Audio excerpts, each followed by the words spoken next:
All right, so I know I'm a bit late with this topic, but it's one that I've been meaning to discuss for a while. I had to prioritize other news first.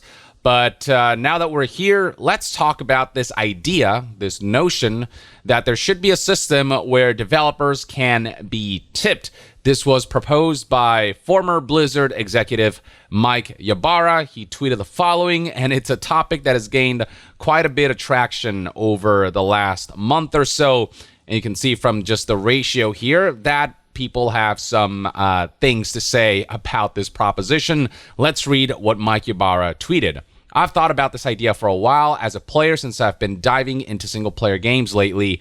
When I beat a game, there are some that just leave me in awe of how amazing the experience was. At the end of the game, I've often thought, I wish I could give these folks another $10 to $20 because it was worth more than my initial $70, and they didn't try to nickel and dime me every second. Games like Horizon Zero Dawn, God of War, Red Dead Redemption 2, Baldur's Gate 3, Elden Ring, etc. I know $70 is already a lot, but it's an option at the end of the game I wish I had at times. Some games are that special.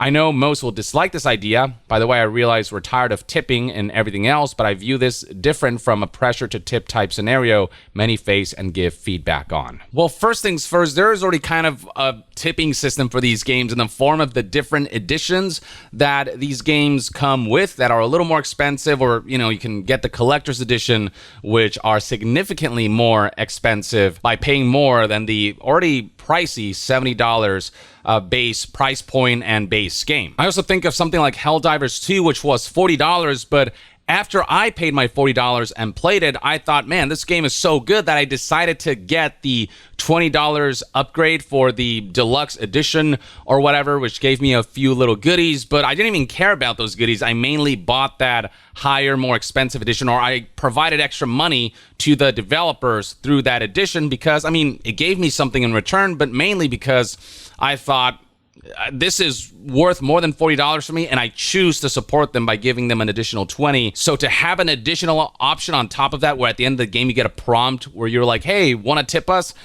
It just seems redundant, given that the option is kind of already there through these different editions. Not to mention you can always, purchase the game twice or purchase it for a friend. There are plenty of ways already that you can support the developers. And then there's the question of if there was some kind of tipping system at the end of the game where once you start rolling credits, you may get a prompt saying, hey, if you want to support the developers, maybe give a few extra bucks. There's the question of who would that money go to? Would it actually go to the developers, or would it just go to the corporate pockets? The most likely scenario is the latter, unless they really specified and promised that all this money would be intended to give developers bonuses. And even if we got an ideal scenario where the tips would be guaranteed to go to the ground floor developers, corporations would leverage that as an excuse to essentially lower developers' wages because they would argue that, well, you make money from tips. That's kind of what happens already in, the catering business. That's already what happens in restaurateuring and whatnot, where because of the idea of, well, you get tips, their wages are kind of kept at the lowest possible because of the argument that you can make more money potentially through tips, but that isn't necessarily a certainty. Obviously, there's an ebb and flow to that. There are moments of feast, there are moments of famine. The tipping possibilities can vary. And so even if there was a scenario where corporations would allow the implementation of a tipping system, or that money is guaranteed to go to ground floor developers, where you're supporting the livelihoods of developers and not corporations, corporations would still manage to find a way to exploit that, use that as a way to kind of cut costs essentially on their end, so that the customers would be the ones that developers would have to rely on to get wages that are beyond just the bare minimum. Now, if Mike Ybarra made this proposition for, indie games who are self-published and for whom tips would actually genuinely benefit them because they're not backed by major corporations, and those tips could potentially help them be supported for the long term, maybe there'd be a potential argument there. But he's specifically proposing that $70 games backed by major publishers that are multi-million, multi-billion, the fact that those are the kinds of companies he's saying we should be able to tip them, That's an utterly ridiculous notion. Now, the games that are highlighted here, Horizon Zero Dawn, God of War, Red Dead Redemption 2, Baldur's Gate 3, Elden Ring, etc., those are relatively consumer-friendly. I'd say the only exception is Red Dead Redemption 2, since Red Dead Online does have heavy monetization, but the single-player campaign is its own thing that is not heavily monetized or anything. But again, the different editions already exist, and at that point, you're not even tipping the developers. You are tipping the publishers and the corporations. And then even if we were to just refer to indie developers, there's already kind of a system for tipping them. Indie developers often tend to advertise crowdfunding elements like Patreon or Ko-Fi, something along those lines. So there's already an excuse to be made that indie developers have already been advertising ways to tip.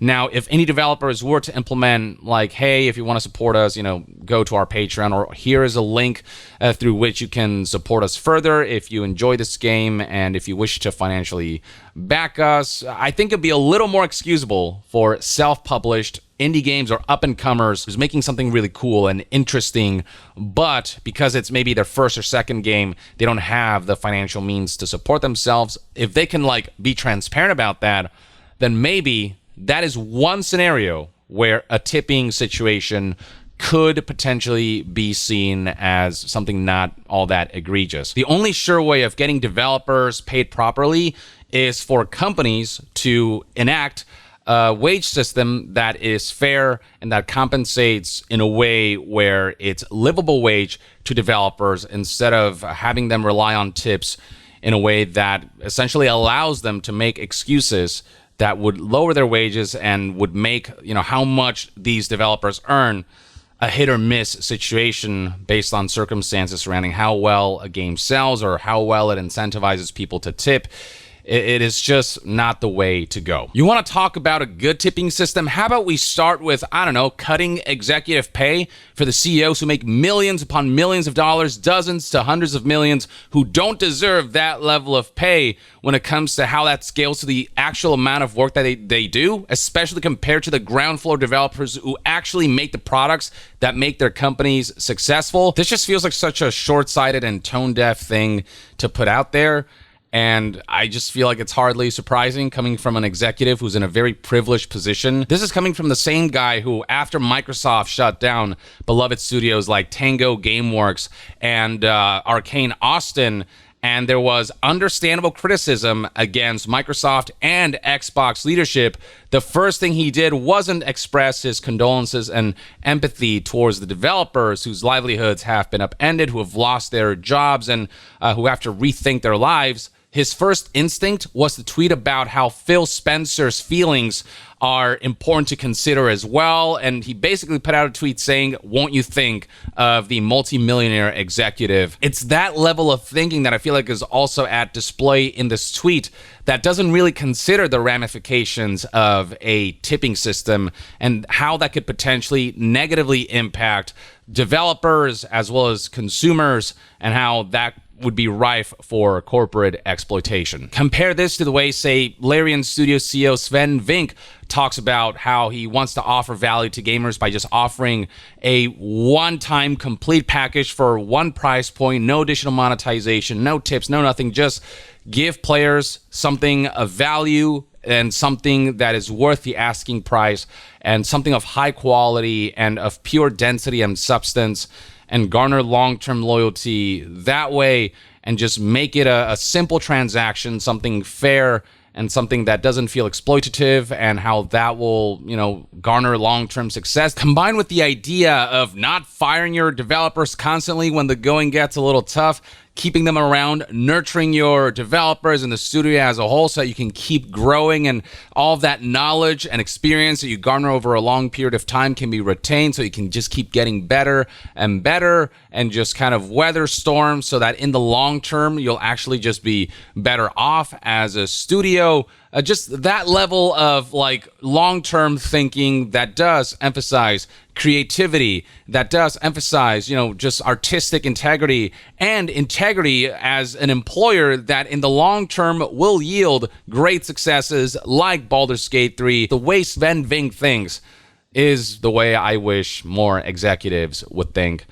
But alas, we don't live in an ideal world. Unfortunately, greed or short-sightedness or tone deafness among executives, it can be kind of rampant. Yeah, I wholly disagree with everything stated here, unless it is about supporting small up-and-comer indie developers. I don't want any kind of tipping system. I just want fair and transparent price points for these games and for companies to pay their developers appropriately of their own volition without having to rely on customer tips and then potentially exploiting tips as an excuse to offer lower wages. Even if a tipping system were introduced with good intentions, if that were normalized, trust me, there would be a way for corporations to try to twist that into something more nefarious and, inch form their way towards more scummy tactics. With these kinds of tipping systems, they'd find a way to turn it into something ugly and something that would corrupt what could potentially be good intentions or whatever. It's just,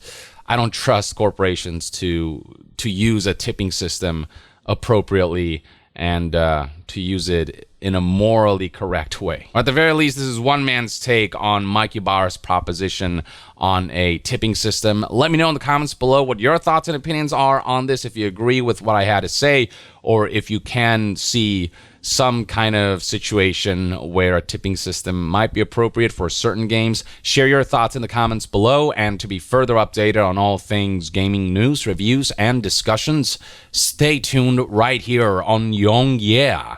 I'll see you guys next time. Young out.